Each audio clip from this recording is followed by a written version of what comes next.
Le terme rap chrétien me dérange. Moi, ça veut rien dire. Comme vous pouvez le constater, j'ai eu l'occasion de croiser Stunner, l'un des fondateurs des désormais légendaires Rap Contenders.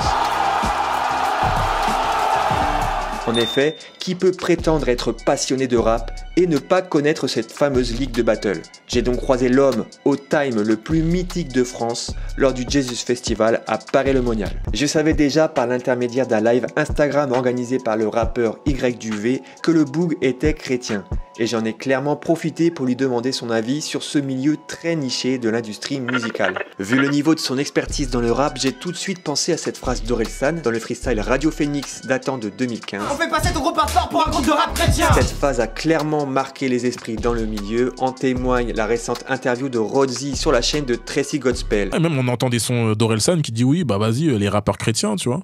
Genre il y a une phase dans un de ses sons, il dit on va comparer ton groupe de rap à un groupe de rappeurs chrétiens parce que dans le conscient collectif des gens, le rap chrétien c'est naze. Sans plus tarder, on rentre dans le vif du sujet. Ton groupe hardcore pour un groupe de rap chrétien, ça veut dire un peu passer en fait dans ton message dur pour un message soft. Faut pas se leurrer, hein. Donc on a toujours tendance aussi à mettre en fait les chrétiens dans la case. Si on te gifle la joue gauche, tends la joue droite, c'est une phrase qui est carrément pas prise dans l'ensemble de son contexte, tu vois. Donc voilà. Mais je pense que c'est plutôt dans ce sens-là. Après avoir mis les pieds dans le plat dès la première question, j'ai tout de suite pensé aux différents avis que je pouvais voir sur les réseaux concernant le rap et la foi. En effet, beaucoup de gens estiment que les deux sont incompatibles. T'as des gens qui ont fait « Moi, Hamdoullah, ça va, non ?» Moi, Hamdoullah, ça va. C'est de prôner en fait justement les valeurs en fait justement de sa foi. Les musulmans, ce sont mes cousins, ce sont des frères à moi, tu vois un peu. Donc j'en ai des frères qui me respectent même mieux que même certains chrétiens, tu vois, et qui respectent en fait justement ma foi, même par rapport même à d'autres chrétiens. Mais on ne peut pas, non, on peut concilier en fait justement sa foi et les valeurs spirituelles. Et la musique chrétienne, la musique rap, la musique urbaine, c'est un moyen d'expression. Ce qui se passe en fait en France, c'est ce qui s'est passé en fait aux États-Unis à la fin des années 90 et début des années 2000. Et je vais être honnête avec toi, le terme rap chrétien me dérange. Moi, ça veut rien dire. Moi, c'est rap et rap. Voilà. Après maintenant, quel est le message qui est véhiculé? C'est ça le plus important. Ça, c'est la première chose. Et deuxième chose, il y a... Et je pense que je suis du même avis que le Koué, quand il disait les rappeurs qui sont de confession chrétienne, c'est le nouveau rap conscient. Après maintenant, il y a une différence, c'est que dans le rap, ce qu'on avait appelé, on va dire rap chrétien, il y a plusieurs façons de voir les choses. C'est aussi comme dans le rap, hein. Il y a le rap conscient, il y a l'ego trip et tout ça. Moi, pour moi, l'ego trip, un peu dans le rap chrétien, c'est l'édification ou l'auto-édification. On va adorer, on va louer, voilà.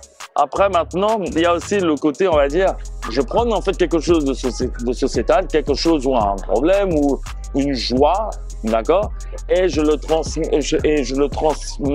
et je mets en perspective en fait justement les valeurs divines dedans et les résultats, les conséquences en fait des valeurs divines. Ça a un temps. Et l'autre cas où, par exemple, je vais prendre par exemple un fait de société, mais apporter une réponse d'espoir, parce que le problème c'est que dans le rap un peu conscient, c'est je dépeins en fait la situation, mais il n'y a pas le message d'espoir. Ce qu'un soprano arrive à faire, il n'y a pas de message d'espoir. On dit ça va aller, mais ça va aller, mais par rapport à quelle référence, par rapport à quoi, qu'est-ce qui amène, sur quoi on se base? Pour Stunner donc, rap et foi sont largement compatibles. Le rap est un moyen de véhiculer un message, qu'il soit religieux ou non. Dans la seconde partie de l'interview, Stunner se transforme en prédicateur et je vous laisse découvrir ce qu'il avait à dire. On devrait être des témoignages vivants. Tu sais, la meilleure façon de témoigner, en fait, c'est ne pas te parler, hein. C'est qu'on te regarde. Toi, là, tu as quelque chose de différent. Ok, j'ai quelque chose de différent. Qu'est-ce que tu vois de différent? Je sais pas, comment tu fais pour être... Tu dégages un truc, je ne comprends pas. Tu sais, hein, Pilate, Jésus ne lui a jamais dit « Tu es le roi des Juifs ». Ouais, c'est lui qui l'a dit lui-même. C'est lui qui l'a dit lui-même. Moi, je t'invite à réécouter en fait un moment le morceau So Much More de Fat Joe. Il y a un passage en fait qui est très intéressant dans ce morceau parce qu'en fait c'est que Fat Joe était en sérieux bif avec 50 Cent. C'est monté en escalade. Voilà. Et en fait à un moment, les personnes qui ont intervenu pour que ça se calme et pour calmer peut-être Fat Joe, c'est Kirk Franklin et T.D. Jakes. Et il le dit dans le morceau.